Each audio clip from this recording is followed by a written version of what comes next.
Hard hitting vlogs. Hello दोस्तों, भाई आज हम चर्चा कर रहे हैं जयंत चौधरी साहब पे, जिन्होंने समाजवादी पार्टी से गठबंधन किया है उत्तर प्रदेश के चुनाव 2022 में।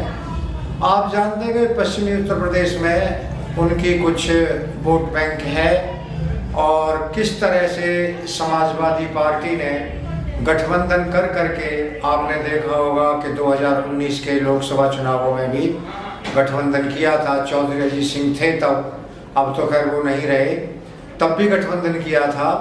तो दोनों सीटें मुजफ्फरनगर की और बागपत की, चौधरी अजीत सिंह साहब भी और चौधरी जयंत साहब भी दोनों अपनी सीटें हार गए थे।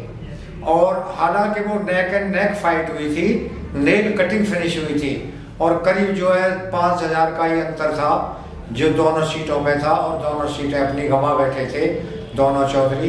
खैर बड़े चौधरी अब रहे नहीं, अब छोटे चौधरी जो जयंत साहब हैं उन्होंने फिर समाजवादी पार्टी से गठबंधन कर लिया है। दोस्तों आप जानते हैं कि ये जो कदम है जयंत साहब का, ये इनका सुसाइडल अटेम्प्ट है, यानी कि पॉलिटिकल रूप से इनका आत्महत्या, पॉलिटिकल आत्महत्या, पॉलिटिकल खुदकुशी। तो ये सियासी खुदकुशी करने वाले हैं और शायद सियासी खुदकुशी होकर रहेगी। जयंत साहब ना तो इधर के रहेंगे और ना उधर के रहेंगे। जैसे कहते हैं, कहावत है, उस कहावत को तो खैर मैं नहीं बोलूँगा क्योंकि उसमें एक शब्द गलत आता है, लेकिन वो ना इधर के रहेंगे और ना उधर के रहेंगे। अगर जयंत चौधरी साहब अब ये चुनाव अपने बलबूते लड़ते तो उनको जरूर पश्चिमी उत्तर प्रदेश के जो एक खास कम्युनिटी है भाई, जिसे हम जाट कहते हैं, कुछ गुर्जर भी और कुछ भी आपके क्या है यादव भी, कुछ ब्राह्मण भी, कुछ राजपूत भी, तो उनको जरूर वोट मिलते। लेकिन इन्होंने गठबंधन करके जाटों को भड़का दिया है और अब लगता है कि भाई जाटों के भी इन्हें वोट नसीब नहीं होंगे। दोस्तों आपने सुना होगा कि अजीत सिंह क्या कहते थे समाजवादी पार्टी के बारे में कि जिस गाड़ी पे सपा का झंडा उसमें देखो बैठा गुंडा, ये वो बोलते थे। लेकिन बावजूद इसके भी जयंत चौधरी साहब ने ये आत्महत्या करने वाला कदम उठा लिया है। और मैं बता रहा हूं कि राजनीतिक रूप से समाजवादी पार्टी, जयंत की पार्टी रालोद को, जो आरएलडी है, समाजवादी पार्टी रालोद को शून्य पर ले आएगी। आप जानते हैं कि अब इस समय उनका कोई भी विधानसभाओं में और लोकसभा में कोई रिप्रेजेंटेशन नहीं है, कोई प्रतिनिधित्व नहीं है। और आप जानते हैं नुमाइंदगी जब नहीं रहती इस प्रकार की संस्थाओं में, तो आप जानते हैं कि वो पार्टी एक दिन समाप्त हो जाती है। उसी तरह समाप्ति की तरफ इन्होंने कदम बढ़ा लिया है। और आप जानते हैं कि ऐसी पार्टी से गठबंधन किया है जो पार्टी भाई माफियाओं की पार्टी, गुंडाओं की पार्टी, बदमाशों की पार्टी और भाई हफ्ता वसूली करने वालों की पार्टी और भाई कटमनी वसूल करने वालों की पार्टी, ये ऐसी पार्टी से गठबंधन किया है कि इन्होंने अब खुद ऐसा कदम इनके लिए बहुत ही ज्यादा हानिकारक सिद्ध हो सकता है और होगा भी। दोस्तों आप जानते हैं कि समाजवादी पार्टी ने हमेशा पश्चिमी उत्तर प्रदेश को बर्बादी के कगार की तरफ धकेला है। पश्चिम से उगाही की, पश्चिम से पैसा लिया और वो सेंट्रल यूपी में और ईस्टर्न यूपी में लगा दिया। ऐसे आरोप मैं नहीं लगा रहा, बल्कि ऐसे आरोप पश्चिमी उत्तर प्रदेश के सारे लोग लगा रहे हैं कि हमेशा, यानी बहुत ही दोहरा व्यवहार किया गया है पश्चिमी उत्तर प्रदेश के साथ। जब जब समाजवादी पार्टी की सरकार रही है तब तब पश्चिमी उत्तर प्रदेश को उन्होंने किसी भी प्रकार का कोई लाभ प्रदान नहीं किया है।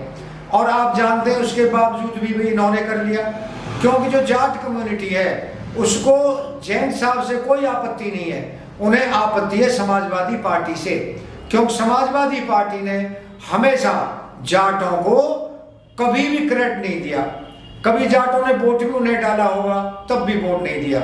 और समाजवादी पार्टी ऐसी पार्टी है कि जो पहले से ही, यानी कि पहले से ही चौधरी चरण सिंह की जो विरासत थी उसे हथियाती रही है और चौधरी साहब अजीत सिंह को हमेशा से उन्होंने धोखा दिया है। आपको एक उदाहरण देता हूं मैं, 1989 में जब बीपी सिंह प्राइम मिनिस्टर थे और भाई उत्तर प्रदेश में चुनाव हुए थे, तो जनता दल को 425 में से 208 सीट मिली थी यानी लगभग बहुमत प्राप्त हो चुका था। बावजूद और बीपी सिंह जी ने अजीत सिंह से कहा कि भाई जाओ और आप मुख्यमंत्री पद संभालो वहां का। तो ये सबसे पहला धोखा था समाजवादी पार्टी का। तो इस मुलायम सिंह यादव ने बड़ी साजिश करके, लोगों को पटा के, मंत्रियों का लालच दे करके जो विधायक अजीत सिंह के साथ थे उनको भी अपनी तरफ कर लिया।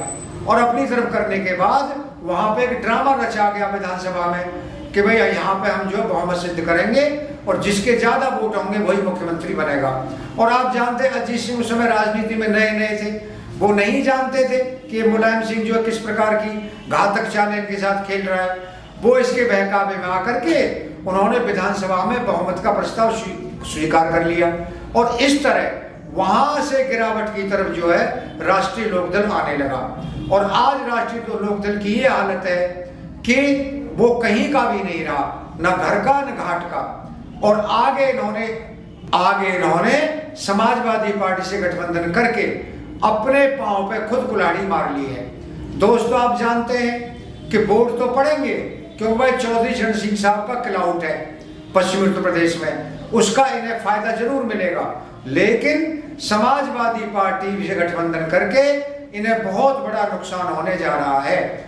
और सीटें भी कितनी थी, 30-35 सीटें 403 में से 30-35 सीटें इनको दी है। सिर्फ इतनी इनकी अपोजिशन रह गई है और समाजवादी पार्टी पूरी तरह राष्ट्रीय लोकदल को समाप्त कर देना चाहती है। और इस चुनाव के बाद सिद्ध हो जाएगा कि राष्ट्रीय लोकदल कहीं का भी नहीं रहा।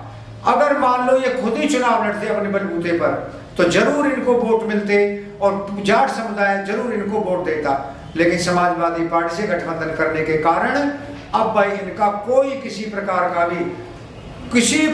भी कोई अब इनका बेस नहीं रह जाएगा और इनका वोट बैंक समाप्ति की तरफ जा रहा है। दोस्तों अगर आपको वीडियो पसंद आया हो तो आप चैनल को सब्सक्राइब करें, लाइक करें।